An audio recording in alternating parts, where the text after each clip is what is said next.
No esplendor de Omega Primes, uma colônia humana avançada em um planeta distante, a harmonia reina suprema. Tecnologias inovadoras elevaram a sociedade a um estado de perfeição, erradicando doenças, escassez e conflitos. Os habitantes desfrutam de uma existência serena, conectados por redes neurais que transcendem barreiras físicas e linguísticas. No entanto, à medida que um jovem pesquisador desvenda registros antigos e ocultos, revelações perturbadoras começam a balançar a fechadura utópica. Em um mundo aparentemente sem imperfeições, Liora se vê diante de dilemas morais e desafios que podem desencadear uma jornada em busca da verdade, arriscando tudo o que conhece em prol de uma compreensão mais profunda da existência. Quer saber mais sobre como fazer ficções científicas e entender alguns elementos desse gênero? Então sim, bora!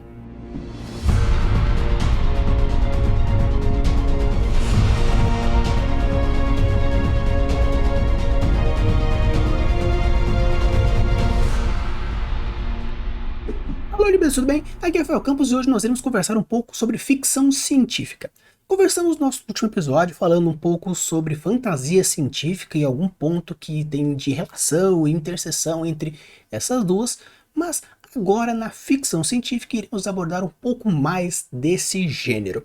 Quando falamos de fantasia científica, estamos falando de um subgênero da fantasia, onde é fantástico, o maravilhoso, o fantasioso, existem elementos de tecnologia, obviamente, que podem se intercalar com os tópicos que iremos conversar hoje, e com isso entender mais ou menos para cá ou para lá, dependendo da forma e desenvolvimento que você quiser fazer, beleza? Então, bora lá conversar um pouquinho mais sobre ficção científica e alguns elementos importantes que podem ser trabalhados para ser caracterizado a sua história nesse gênero.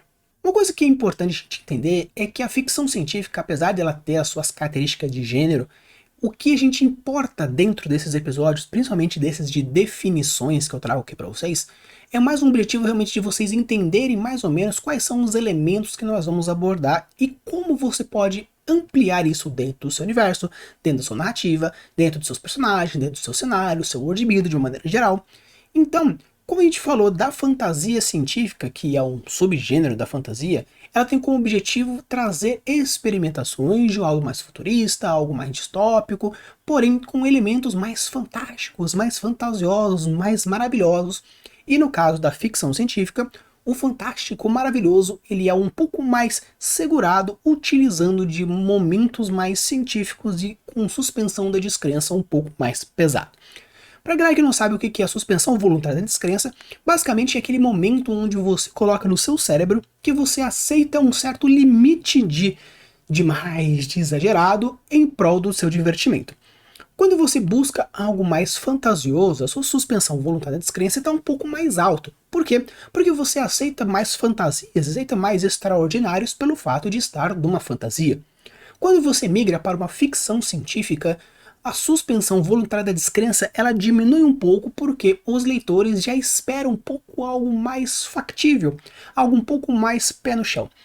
Porém, pé no chão dentro da ficção científica a gente considera algo um pouco mais próximo talvez da nossa realidade, e algo mais fantasioso na ficção científica são coisas um pouco mais profundas, um pouco mais especulativas, bem mais distante do que nós consideramos agora, porque fica um pouco mais difícil você aceitar esse futurismo. Porém, de uma forma geral, a gente vai trabalhar coisas como elementos que vão categorizar, classificar e também deixar muito mais claro para os leitores que é uma ficção científica. Então a gente vai separar esse episódio em três grandes momentos. Um momento de elementos, ambientação e narrativa. Por quê? Elementos são coisas que aparecem numa ficção. Claro que você pode utilizar esses elementos dentro de outros gêneros, outros subgêneros, porém quando você busca uma ficção científica, normalmente são elementos que a galera quer que minimamente apareça, trabalhando um pouco mais, trabalhando um pouco menos, porém, de uma forma geral, são pontos importantes e interessantes para serem trabalhados. No caso da ambientação, são elementos de world building, elementos de cenário que normalmente a galera busca dentro da ficção científica. E na parte narrativa, são alguns elementos interessantes que você pode trabalhar na sua plot e algumas questões de desenvolvimento da história como um todo, beleza? Um primeiro ponto de elementos que trabalha bastante, muito forte, são os avanços tecnológicos e científicos. Quando nós falamos sobre fantasia científica no outro episódio, nós falamos sobre também elementos de avanço tecnológico. Porém, o que vai diferenciar deste para o outro é a prospecção e, obviamente, a realidade e, obviamente, a suspensão voluntária da descrença. Quando a gente pensa em algo muito fantasioso dentro da fantasia científica, você tem uma oportunidade de trabalhar um pouco mais a sua criatividade em meios fantásticos. Não precisa de algo ser tão mais pesado ao ponto de querer explicar com os menores e fins detalhes.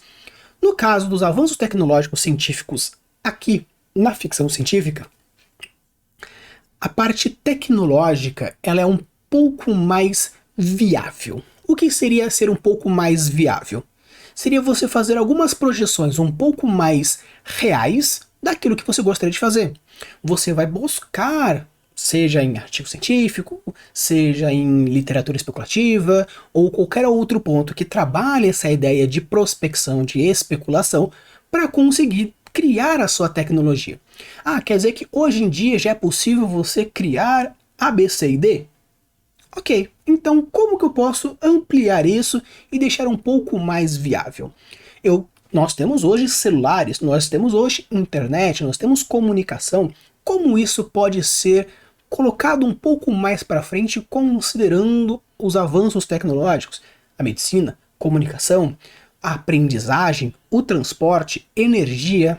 Então, basicamente nesse momento que quando você coloca a parte não de ambientação propriamente dita, porque isso deixa ser um pouco mais específico, porém os elementos que você vai colocar para categorizar o seu universo, a sua história, a sua narrativa, a sua plot, dentro da tecnologia avançada seria a partir dessas especulações.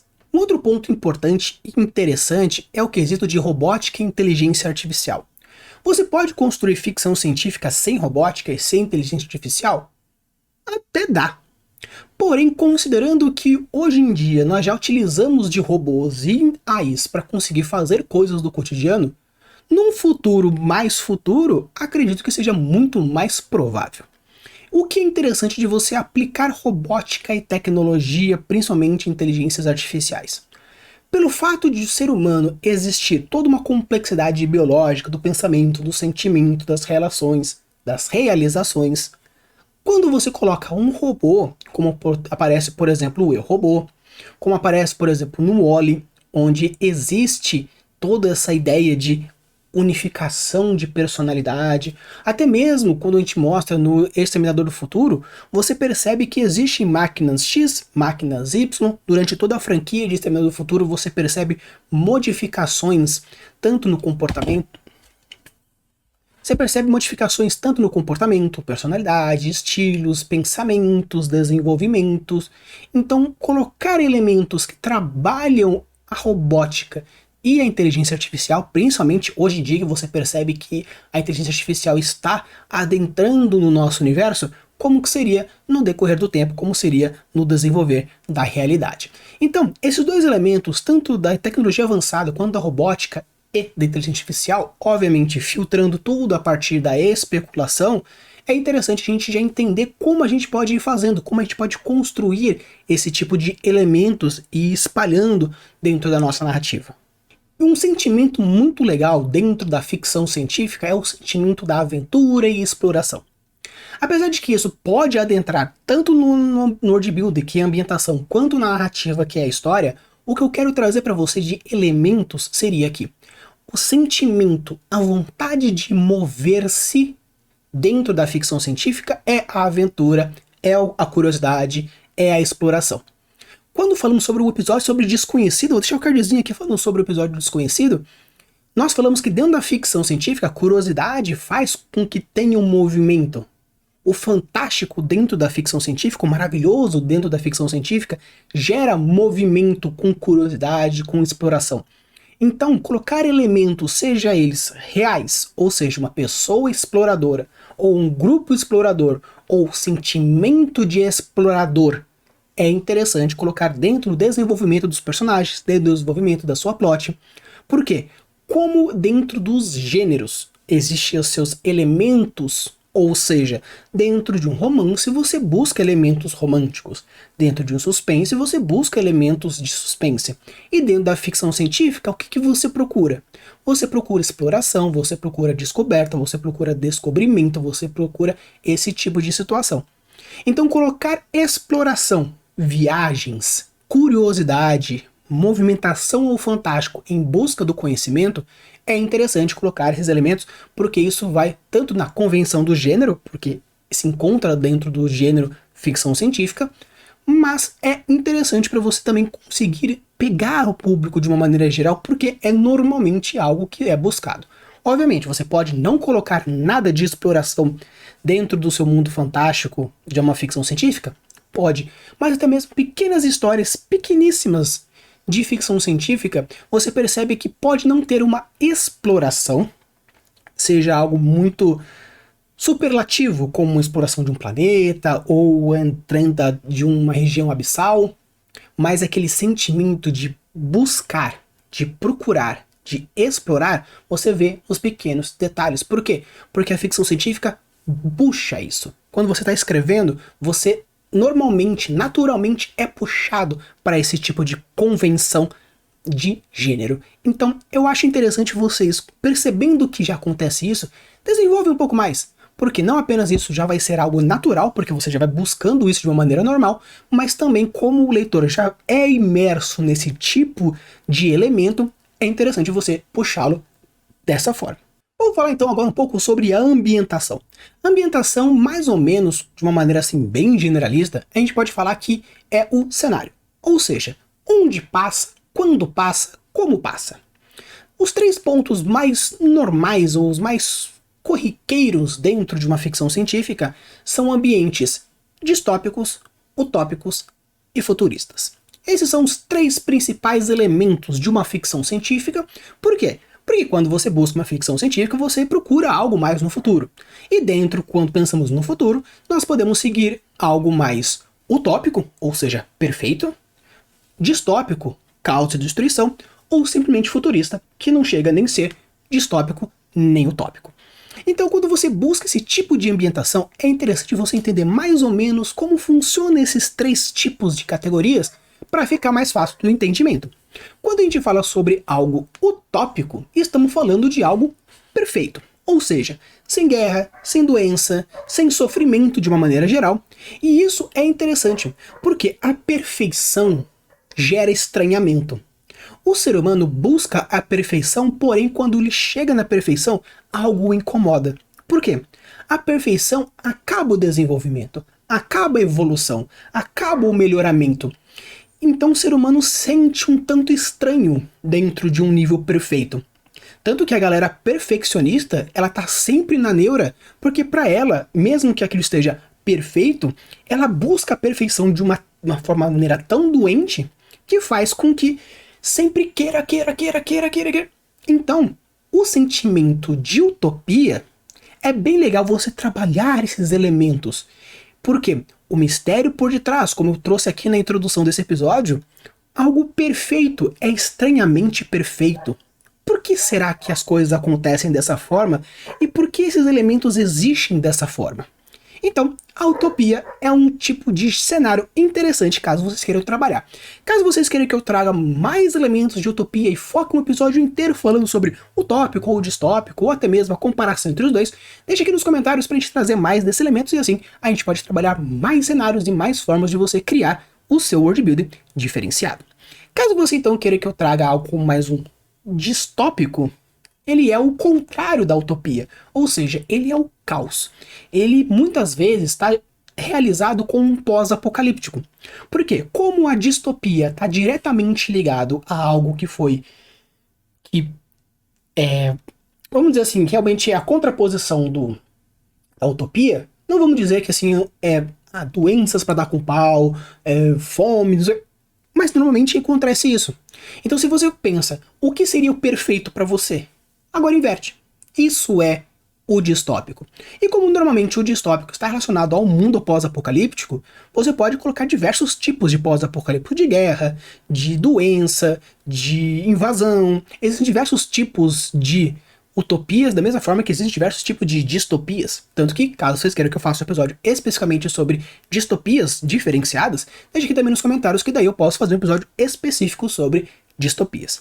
Então, na distopia você vai ter realmente fome, escassez, limitações, muitas vezes retrocessos. Por quê? Como o desenvolvimento está diretamente ligado a algo que é a aprimoração de alguma coisa, então, nós temos as eleições democráticas porque nós temos as urnas, nós temos o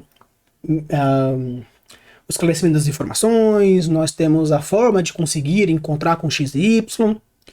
Porém, se toda essa tecnologia, se todas essas facilidades somem, a gente volta para um passado onde não tinha tudo isso. Então, normalmente, nas distopias, acontece regressos tecnológicos, regressos políticos, regressos culturais. Então, muitas vezes, eu quero fazer uma história medieval. Só que eu não quero fazer uma história medieval. Você pode fazer uma história pós-apocalíptica que teve esse retrocesso, trazendo a época medieval, porém com elementos e mindsets mais futuristas. Que com isso a gente entra no nosso tópico central, que são as histórias futuristas. Histórias futuristas, basicamente, elas não chegaram na utopia, ou seja, existe ainda um desenvolvimento daquele universo, uma Nova York, uma São Paulo, uma Tóquio, ou uma outra qualquer coisa futurista, que não chegou na utopia. Ou seja, ainda existem diversos elementos ruins que acontecem. Ou talvez não chegou ao ponto de ter uma merda tão grande que regresse para uma distopia. Então, uma história futurista tem mais um objetivo em você pegar um elemento que você conhece, uma região, uma cidade, um estado, um planeta. Eu conheço mais ou menos como funciona o pensamento, a tecnologia, formas e tudo mais. E eu vou ampliar isso para um futuro. Colocar como seria um Tóquio 3000, um São Paulo 4500, uma São José dos Campos no ano 10.000. Como que seria então esse desenvolvimento? Não é utopia, porque não é perfeito. Não é distópico, porque não é o caos. Então é um ambiente e uma história futurista. Então, de uma maneira geral, a ambientação ela entra mais ou menos nessas três categorias. Utópico, quando você quer que seja um mundo perfeito. Distópico, quando você quer que seja um mundo caótico. E futurista, algo que você quer que seja realmente algo futurista, porém não é perfeito e não é um caos. É um meio termo onde você pode tanto seguir mais para o caos ou mais para o perfeito. Então todo esse espectro de desenvolvimento entra no futurista, onde nós temos os dois extremos e o meio, onde você pode categorizar dessa forma mais futurista. Quando a gente entra nas narrativas, basicamente são ideias de plots. Porém, como a gente fala sobre ideia de plot pode ser infinita, tudo que você adentrar de plot entra nessa categoria narrativa, então você pode ir, vai embora, não vou entrar em ideias que você pode colocar. Mas, quais são os elementos, então entrando nessa parte de elementos, que são interessantes para o desenvolvimento de narrativas? Um primeiro ponto bem legal e bem interessante é a exploração da condição humana. Por que é interessante esse desenvolvimento da exploração da condição humana? Primeiro, o que é condição humana? É a condição física, emocional, social e qualquer outro ponto relacionado a um ser humano. Então, seja ela realmente uma condição física, corpo, emocional, psicológica, espiritual, caso você queira colocar dessa forma, existem diversas condições diferentes. E quando a gente fala sobre a exploração da condição humana, podemos colocar física, biológica, entrando na saúde, com a utopia ou na distopia, ou num futurista com, por exemplo, uma implementação cibernética, um melhoramento biológico, clonagens, desenvolvimento da capacidade intelectual, formas de manipulação, controle e tudo mais. Então, narrativas problemáticas onde o principal ponto é o melhoramento, seja humanizado ou desumano, do corpo biológico e as condições entra nesse ponto. Então, caso você queira fazer realmente seja algo social, podemos entrar de novo na distopia, na utopia. Eu quero fazer uma exploração de uma escravidão tecnológica entre seres humanos e robôs, por exemplo, como acontece, por exemplo, no filme do Exterminador do Futuro. Então você pode trabalhar diversas condições humanas dependendo da forma que você quiser trabalhar, seja mais A, seja mais B, utilizando desses formatos, utilizando dessa proposta. Então, a exploração da condição humana, nós vamos avaliar a identidade, a moralidade, relações entre humanos, humanos e máquinas, máquinas e máquinas, humanos e humanos. Então, todas as formas de interação biológica, sociocultural, política do ser humano dentro desse ambiente, a gente entra como uma possível exploração das condições humanas. Entrando mais pontualmente dentro das condições socioculturais, por exemplo, podemos ter os elementos narrativos éticos e morais. Existe uma discussão bem interessante no filme Robô que fala sobre o quesito de robôs adentrando na sociedade.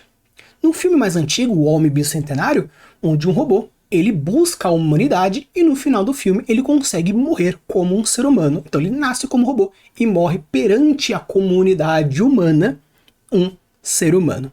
Então você pode trabalhar diversos níveis de ética e moral, o quanto a utilização de uma inteligência artificial é ética e moral, o quanto a captação de dados é ético e moral, o quanto o controle, como acontece no Big Brother, a ideia do Big Brother, é algo ético e moral, o quanto o sacrifício de algum tipo de ser em prol de um outro ser é ético e moral, o quanto a semelhança humana dentro de um robô e forçá-lo a fazer X ou Y é considerado ético e moral. Então é interessante você trabalhar essas problemáticas ético-morais como forma de desenvolvimento utilizando, obviamente, elementos da ficção científica, robôs, manipulação, tecnologias, aliens, futurismo, diversas outras formas que trabalhem esses elementos ético-morais. Claro que a ética e moral você pode trabalhar em qualquer gênero, qualquer subgênero, porque é as condições que um ser humano faz alguma coisa e o quanto ele se sente ou não culpado em fazer aquilo, ou a sociedade culpa ou não. Ou seja, toda história que tiver ser humano e sociedade, você pode trabalhar ético e moral. Então aqui, nessa parte de plot, nessa parte narrativa, eu te trago esse reforço para que você pense também. Não é só porque nós temos raio laser, não é só porque nós temos aliens invadindo naves, que não pode trabalhar ciclos, pode trabalhar formas, arcos morais. Tanto que, por exemplo, no filme O Alien, o Oitavo Passageiro, toda a ideia de ético e moral, de deixa tal pessoa morrer ou não deixa tal pessoa morrer pelo fato de estar infectado ou não, ou em prol da sobrevivência de um grupo de pessoas, fecha a porta e deixa a pessoa do outro lado. Então, toda essa ideia de ético-moral trabalha em diversas formas, e na ficção científica é interessante porque você pode não apenas trabalhar o ético-moral entre humanos, mas entre outras raças, caso você queira colocar algum tipo de alien, ser humano-alien, ser humano-máquina, máquina-máquina. Tanto que, na parte do filme da A Chegada, por exemplo, existe toda uma disputa ético-moral de quem ataca primeiro, quem não ataca, por que ataca e o que vai fazer com isso. Então, todo esse constante, toda essa ideia ético-moral é interessante. Também, obviamente, em todos os gêneros, mas aqui uma forma interessante para trabalhar e fortalecer a suspensão da descrença e, obviamente, umas plots e desenvolvimentos bem interessantes. E claro, como eu falei para vocês, o contato com civilizações alienígenas, isso é primordial. Ah, mas é primordial do tipo obrigatório? Não. Porém, é interessante você colocar, seja de uma forma direta ou de uma forma indireta. Você pode colocar como predadores, Predador, o filme, ou até mesmo o Alien, como foi colocado. Você pode colocar mais numa pegada um pouco mais Star Wars, onde existem diversos tipos diferentes de aliens. Você pode colocar como simplesmente uma interação parcial ou indireta, como acontece, por exemplo, no filme A Chegada, que apesar de ter uma interação direta, é simplesmente naqueles dois indivíduos, os nossos protagonistas com os exopodos. Então é interessante você trabalhar formas diferentes de comunicação e interação com outros seres, de forma direta ou forma indireta. Ah não, eu quero fazer simplesmente uma maneira onde é realmente o ser humano com o ser humano e acabou, não existe interação com outros seres e outras civilizações alienígenas. Perfeito, você pode fazer, essa aí é apenas uma ideia de desenvolvimento. E se por acaso você quer trabalhar algo desse nível com interações com alienígenas, você pode muito bem fazer isso de diversas formas diferentes. Eu tenho dentro do meu estilo mais literário a fantasia, e por isso eu gosto de colocar orcs, eu gosto de colocar elfos, anões. Você simplesmente, essa interação que você está fazendo, essa interação mais focada, mais direta, mais natural, você pode fazer a mesma coisa, só que com os seus aliens. A grande diferença é que como aliens é algo meio que genérico, você pode trabalhar da maneira que você quiser, com o formato do alien que você quiser, isso te permite possibilidades diferentes. Quando nós fizemos o nosso episódio falando sobre o tutorial de criaturas, utilizando o método alfabético com mindset etomorfológico, aqui você vai utilizar ele de uma maneira bem legal. Por quê? Se você construiu um alien, com um objetivo, uma criatura com o objetivo de ter um formato e um comportamento, você pode colocar a sua necessidade dentro desse formato, desse comportamento, para que com isso você consiga criar cenas interessantes. Quando eu falei que no modo alfabético temos como, por exemplo, uma maneira também de mindset que a gente chama de método funcional, onde você pensa o A, B, C, D, E, F, S, utilizando um mindset funcional. Eu preciso de uma criatura para tal cena. Então vou construir uma criatura que tenha todos esses aspectos, que me consiga a possibilidade de construir uma cena que eu gostaria de construir. Então, ter interações alienígenas é bem interessante porque isso te permite cenas diferenciadas, algo que pode fugir talvez de um ser humano, fugir um pouco de uma máquina, fugir um pouco de um cachorro selvagem ou alguma quimera que seja. Por quê? Porque você criou um alien bem legal para uma interação bem específica, bem no ponto que você quiser trabalhar. Então, pessoal, esse aqui foi o meu resumo de ficção científica, trazendo aqui alguns elementos de entender mais ou menos como funciona, a parte mais de ambientação, a parte mais de elementos, algumas ideias narrativas, para você entender mais ou menos o que busca dentro de uma ficção científica. Rafa, eu posso simplesmente pegar todas as ideias que você fez, todos os tópicos que você colocou e jogar fora? Pode. Simplesmente fazer isso? Pode. Só que o que eu trago para vocês nesse ponto, principalmente pra galera que chegou aqui até o final nesse quesito, que é o seguinte: ficção científica tem como objetivo ser algo um pouco mais pé no chão, realista, com a suspensão da descrença um pouco mais fortalecida. A galera da fantasia tem um certo preconceito com a galera da ficção e vice-versa. Em alguns casos até sim, porque um é mais lógico, o outro é mais fantasioso. Ah, então eu posso fazer o meio termo com uma fantasia científica, como acontece no outro episódio? Pode também. Porém, existem pequenas variações que podem mudar para lá e para cá. Ah, eu quero não fazer uma ficção científica, porém colocar um ar de mistério, sem, né, como, sei lá, o Indiana Jones, onde é uma fantasia histórica, onde eu coloco um alien, então pode virar uma ficção, porém eu quero colocar uma maldição, então se tornar um pouco mais fantástico? Pode. Não estou aqui para categorizar essa história, tipo, não, se você não fizer isso, não é uma ficção científica, é o ABCD.